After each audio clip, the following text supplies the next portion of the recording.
문제인데, 그러니까 지금 이제 내년 예산에 보면 그 수사 지원 관련된 예산은 뭐 크게 안 줄고 공판 강화를 위한 여러 가지 뭐 역량 강화도 있을 거고 실제 업무 지원도 있을 텐데 이런 부분에 대한 또 이 예산 뒷받침이 좀 약하다. 이 문제는 우리 장관님께서 한번 꼼꼼하게 다시 한번 살펴주셔서 실질적으로 검찰의 역사적인 이 임무의 변화 이런 것들이 내년에 좀 본격적으로 시행될 수 있도록 그렇게 좀 살펴주시기 바랍니다. 네, 그렇게 하겠습니다. 네. 네. 그 다음에 이제 특히 수사비 문제에서 지금 수사비가 보니까 80억, 내년에 80억이 돼 있죠?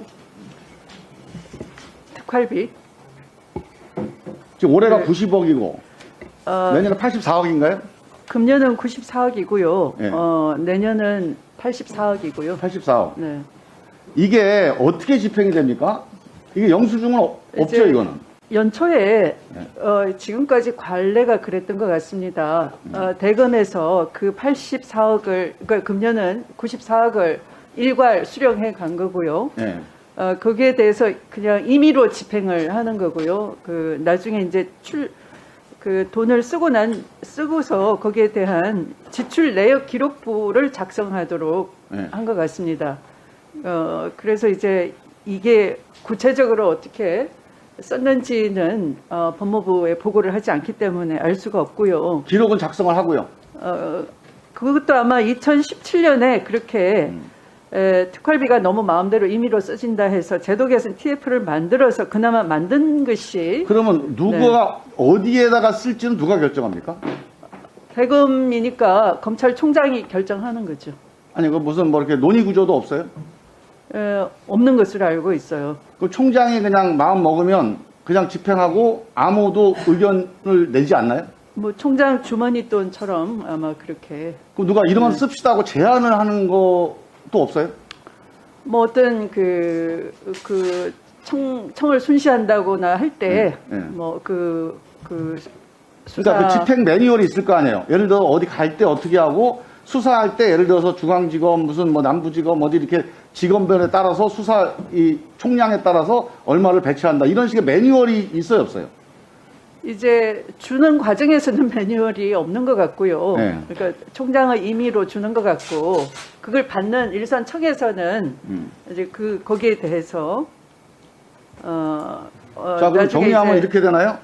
자, 84억이 다 현금이죠. 네. 영수증 처리도 안 되고, 그러니까 준 사람 받은 사람이 기록이 안 돼 있는 상태에서 이거를 그냥 검찰총장이 임의로 결정해서 84억이 1년에 집행이 된다는 건가요? 아마 이제 주로는 분기별로 배정을 하는 모양인데요. 네. 배정 기준은 별도로 없으니까 총장 임의로 하는 것이겠죠. 다른 사람이나 회의체에서 이 문제에 대해서 의견을 내거나 결정하는 사안이 없고요. 현재까지 없고요. 이거는 좀 문제 아닙니까? 많은 문제가 있겠죠. 지금 예를 들면 이거 윤석열 총장한테도 상당히 독이 될 수 있는데 네. 지금 윤 총장이 뭐 대선을 나가니 많이 하고 있어요. 네. 대선 후보가 대선 1년 앞두고 84억의 현금을 영수증 없이 집행을 합니다, 지금. 있을 수 있는 일이에요, 이게? 아니, 자기 개인 돈도 선거법에 걸릴 수 있어요. 근데 이게 국가 예산이에요, 이게. 이 중에서 실제로 정치와 관계없이 집행된다는 보장을 대한민국에서 누가 해줘야 되나, 이거를? 누가 할 사람이 있어요, 지금? 현재로는 이른바 루프홀이 있는 거죠. 아니, 이게 예를 들어서 내가 가까운 사람들한테는 좀 많이 주고 또 뭐 이렇게 뭐 지금 윤석열 사단이니 뭐니 하는 게 있지 않습니까? 네. 그런 임의 집행에서 문제가 생길 수도 있을 뿐더러 네. 또 정치인으로 이미 이제 취급받고 있어요. 네. 근데 나는 가서 밥 사는 것만 해도 내가 보니까 걱정이 되더라고요. 저거 계속 쟁점이 될 텐데. 근데 아예 이게 84억이 총장이 임의로 집행한다니까 제가 보기에는 이건 완전히 제도에 큰 결함이 있는 것 같은데 한번 여기에 대한 검토 의견을 정리를 좀 해서 한번 좀 논의를 좀 해봐야 될 것 같아요. 뭐 지금 그런 우려는 네. 사실은 좀 심각하다고 할 수가 있고요. 그래서 또 지금 시대가 많이 바뀌었지 않습니까? 근본적으로는 국민이 주는 세금으로 책정된 예산인데요. 그런 그 집행 과정의 불합리성, 임의성이 게재되어 있기 때문에 이 앞으로 이제 그걸 좀 구체적인 그 집행 내역을 정기적으로 보고받는 방안을 좀 적극 검토해 보겠습니다. 수사비 집행에 대한 제도 개선 고민을 꼭 하셔야겠어요. 네, 그러니까 네. 이미 이제 국회에서도 국회의장, 원내대표의 이른바 특활비라는 게 다 없어졌잖아요. 네. 예? 그 수사비라고 하는 게 이제 이 기밀비 형태로 아직 남아 있는 건데 네. 그것도 일정한 정도의 그 공정하거나 투명한 통제 장치가 있어야 돼요. 네. 그거를 공개를 대중적으로 국민들한테 안 하더라도 네. 믿을 만한 제3자에 의해서 한번 걸러줘야지. 그걸 한 사람의 개인이 그렇게 한다는 게 난 이건 도대체가 그 이해가 안 되는데. 좀 시대에 안 맞고요. 사실은 뭐 그 특정 경비식으로 해서 영수증 할 수 있는 것은 어느 정도 해가는 상황인데 법무부에서는 지금 대금만 조금 약간 구시대 유물처럼 이게 남아 있는 겁니다. 그래서 이 부분을 좀 투명하게 집행할 수 있도록 한번 제도 개선안에 대한 검토를 좀 해주시고요. 네. 거기에 대해서 뭐 입법이 필요하면 좀 국회하고 상의해 주시기 바랍니다. 네, 그렇게 하겠습니다. 그리고 지금 이제 어제 그 윤석열 총장이 살아있는 권력을 수사하는 게 검찰의 본연의 책무다 이런 발언을 했는데 네, 저는 뭐 그 취지가 뭐 검찰 열심히 해보자 이런 취지로 좋게 해석할 수도 있는데